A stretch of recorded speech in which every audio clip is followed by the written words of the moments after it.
The darkness of space stretched endlessly beyond the bridge of the Valkyrie flagship Dreadfang, an obsidian monolith drifting on the edges of what the Galactic Council had marked as restricted space. A tense silence filled the air, interrupted only by the soft hum of control panels and the occasional beep of scanning equipment. Tactician Yavra, a seasoned Valkyrie officer with scars tracing jagged lines across his scaled face, frowned at the holomap. "This doesn't make sense," he muttered under his breath.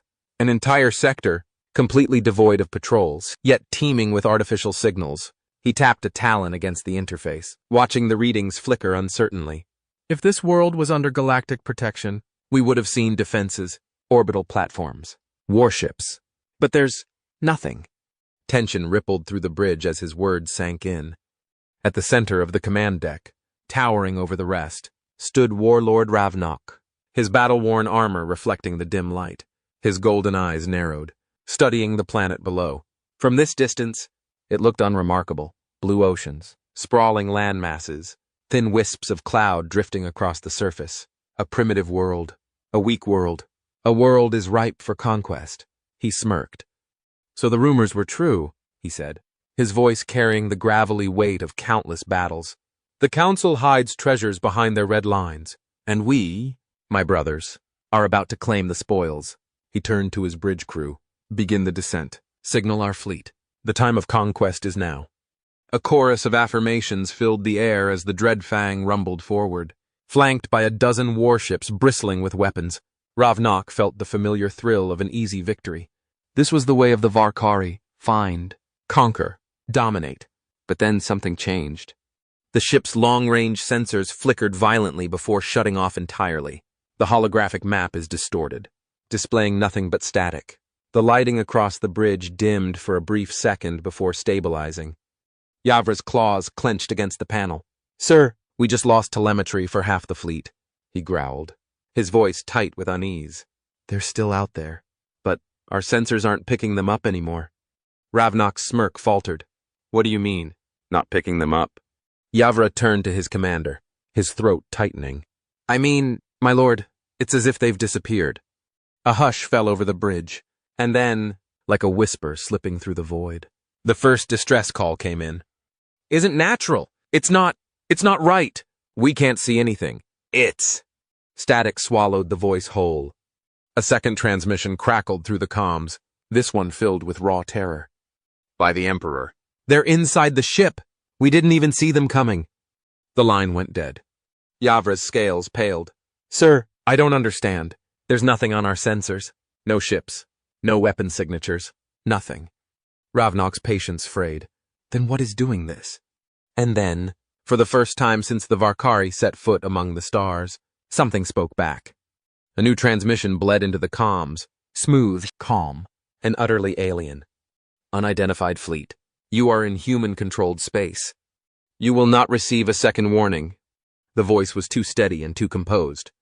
Ravnok had heard many enemies issue ultimatums in his time. There was always fear hidden beneath their warnings, a weakness he could exploit. Ravnok's jaw clenched, his sharp teeth grinding against each other.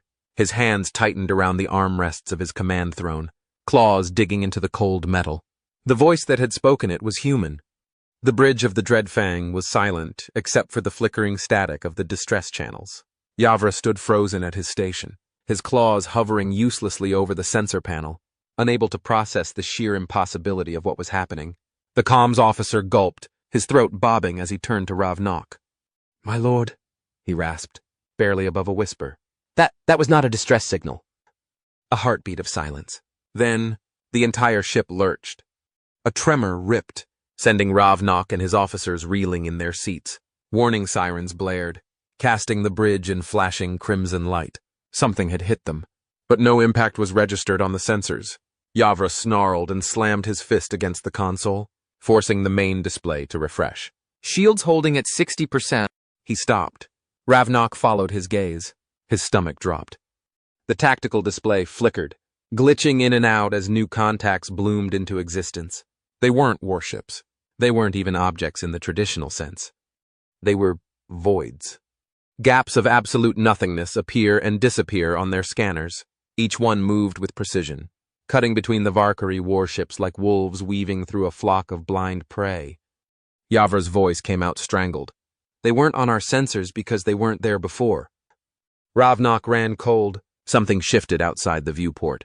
A shape detached itself from the darkness, a monolithic machine, unlike anything in the Galactic Council's archives. Just raw power and cold intent, black as the abyss and twice as unknowable. And then, as if space itself exhaled, 1,000 more appeared. Ravnok had seen countless warfleets. He had burned planet, crushed rebellions, and watched entire civilizations kneel before him. He had never felt this. This was not a battle formation. This was not a blockade. This was a trap, and he had already sprung it. For the first time in his life, Ravnok felt a slow, creeping sliver of something he had only ever seen in the eyes of his victims. A new transmission flickered to life, piercing through every frequency, overriding every desperate attempt to restore control. The same voice, still calm. You have chosen this. We will now respond in kind. The warlord opened his mouth to roar a command, to call for retreat, to do something. But before the words could leave his throat, the first human ship moved, and Ravnok realized, too late, that he had never truly seen a predator hunt, not until now. The Dreadfang convulsed as if the very fabric of space had just twisted around it. Ravnok braced himself against his throne as the ship's artificial gravity stuttered for a fraction of a second, just long enough to remind him that something was fundamentally wrong with this battle. His war fleet, a dozen capital ships strong, should have been overwhelming. Each vessel carried enough firepower to reduce planetary surfaces to molten slag. Yet, against this shadow fleet of unknown origin, their sheer numbers felt like nothing more than a meaningless statistic. The first attack came without warning. A tier opened in space directly ahead of one of their destroyers. Vralgok's fist. The ship barely had time to alter course before it disappeared. 1 second, a warship bristling with weapons stood at the head of the Valkyrie formation. The next, it was nothing but an empty patch of stars. A horrified whisper crackled over comms from another ship. By the ancestors, where did they go? The bridge of the Dreadfang descended into chaos. Tactician Yavra's claws danced frantically across the control panel, trying to make sense of the impossible readings flashing across his display. I don't know. I'm detecting no gravitational distortion, no hyperspace event, no... He cut himself off as another ship blinked out of existence. Ravnok forced his voice into a growl, masking the sharp edge of fear creeping into his tone. Act on all unknowns. Now. His officers didn't hesitate. The war fleet's entire formation lit up and began activity. The human ships weren't dodging. They were moving in ways that made no sense. They accelerated at angles no living thing should survive, weaving between attack vectors as if time itself folded around them.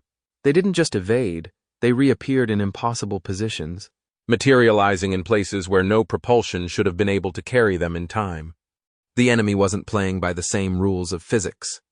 Tactician Yavra's eyes widened as another ship flickered into existence directly inside their formation. His scales paled. My lord, they. The Dreadfang screamed. A shockwave rippled through the hull as something crawled through the metal, a distortion unlike any weapon the Valkyrie had ever encountered. Crew members staggered, eyes wide as their consoles flickered and warped, glitching in and out of existence. On screen, another Valkyrie warship was not so lucky. The human craft phased through, it existing in the same space. For a moment, the two ships were one. Then they weren't. The Valkyrie warship simply collapsed inward before folding into a dimension that shouldn't exist. The screaming over comms cut off instantly. A new transmission crackled to life, just a single phrase, spoken in a voice as steady as before. You are outmatched. Stand down. The bridge was quiet. Ravnok's claws dug into the metal armrests of his command throne, denting it. His breath came slow and uneven. The screens before him displayed the battlefield in real time, showing the raw efficiency of the human counterattack. Not a single human vessel had been destroyed. Not a single act had been wasted. The Valkyrie fleet, once an unstoppable force of domination, was crumbling. One by one, their warships were unmade. Yavra's voice trembled as he turned to his warlord. What do we do? Ravnok's golden eyes burned with defiance. His hand slammed against the emergency override. All remaining ships, he snarled. Retreat. Now. But deep down, He already knew. There was no retreat. Yavra's trembling hands slammed the emergency beacon, trying to force the navigation systems to respond. Every override command, every desperate attempt to plot a retreat, flashed error in cold, unfeeling letters across his screen. The Dreadfang's engines surged, but they weren't accelerating. They weren't moving. They were held. Ravnok could feel it, like an invisible force clutching his war fleet in its fist. Gravity didn't feel right anymore. The air inside the bridge seemed thicker and heavier, as if the very fabric of space around them was being rewritten. The main viewport showed the remnants of his fleet, a dozen ships reduced to 5. Their once mighty presence now a collection of floundering wrecks. The human vessels hadn't even fired in the last 3 minutes. They didn't need to. The battlefield belonged to them now. Then, for the first time, the largest human warship moved. The Leviathan-class dreadnought, a monolith of blackened metal and blinding white lights, cut through the void with impossible grace. It did not burn toward them with thrusters, and did not arc through space in predictable momentum-driven curves. It shifted, like a thought-given form, appearing closer without ever seeming to travel. Ravnok's throat tightened. His hands curled into fists. This wasn't how war was supposed to be. There was no balance, no countermeasure, no resistance. This was absolute control. A voice, that same eerily calm voice, came through the comms once more. Your forces are no longer combat effective. Your ships are no longer operational. You will now surrender. The command bridge was dead silent. No one moved. No one spoke. Ravnok's heartbeat pounded in his ears, drowning out everything except the cold, mechanical certainty in that voice. For the first time in his life, he did not know what to do. A guttural growl built in his chest, an instinctual defiance boiling under his skin. His species had never surrendered. He had never surrendered. And then the gravity shifted. The weight of his own body doubled in an instant. Around him, his crew staggered. The humans had manipulated their gravity without even touching them. They had altered the fundamental forces holding his ship together with the ease of adjusting a dial. A fresh wave of dread coiled in his stomach. They could have inverted the ship's gravity, but they hadn't. They had simply increased the weight. A show of power, a reminder.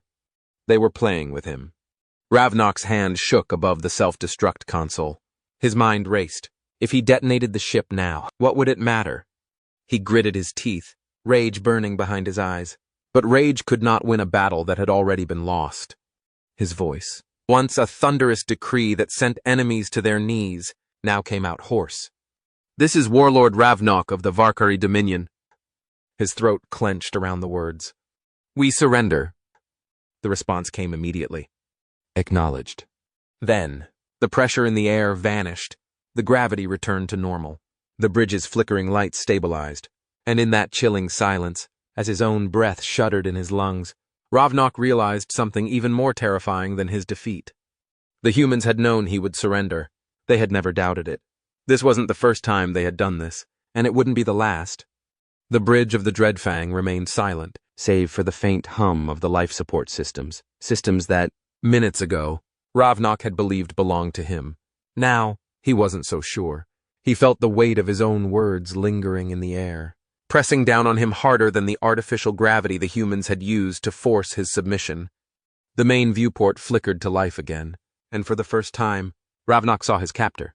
He wore a uniform, crisp and practical, a commander's insignia pinned to his chest, but his stance was too relaxed for a conqueror. His expression was unreadable, neither gloating nor cruel, neither merciful nor cold. Ethan Cole folded his arms across his chest and tilted his head slightly as if studying an animal caught in a trap. Well, that was a whole lot of effort for nothing, wasn't it? Ravnok bared his teeth. Spare me your arrogance. Human, he growled. If you are to execute us, do it now. We are warriors. We do not beg. Ethan let out a soft breath, shaking his head. See? That's what I don't get. You are in a restricted sector without scouting it properly. You walked into a system we let you find. You attacked a planet that hasn't had a war in 2 centuries, and you thought you could just win. He gestured vaguely. But now that you've lost, you want this to be about honor? Ravnok's claws dug into the armrest. You think this is a game? Ethan's eyes darkened just slightly. I think you made a mistake. The warlord opened his mouth to retort, but the human cut him off with a slow, deliberate exhale. Ethan's voice lowered, the casual indifference fading into something far heavier. Your mistake was assuming we were like every other species you've conquered. The words sent a slow, creeping unease through Ravnok's veins. Ethan leaned forward slightly, and for the first time, there was something in his eyes that Ravnok recognized. You're lucky we're not. The connection cut before Ravnok could respond. A new transmission flared to life across the fleet's private channels, but it wasn't human. It was from the Galactic Council. The voice that spoke was tense, almost nervous. Warlord Ravnok, the Council envoy's voice crackled through the comms. This is High Representative Orven. You have disregarded explicit warnings from the Council regarding human territory. Ravnok gritted his teeth. Spare me your formalities. If you wish to punish me, do so. The envoy hesitated. Punish? There was a pause. A long, awful pause. Then, the envoy sighed. Warlord, do you have any idea what we've done over the last 200 years to ensure they don't look outward? We ensured them under treaties, distracted them with bureaucracy, gave them the illusion of being contained. Because the truth, Ravnok, is that the humans are not isolated because we wish to protect them. A shiver ran down the warlord's spine. They are isolated because we wish to protect everything else. His mind was still trapped in the moment when the council envoy had uttered the truth. We wish to protect everything else. The humans had never been prey. They had never been contained. They had simply been waiting. And he had just reminded them why they shouldn't.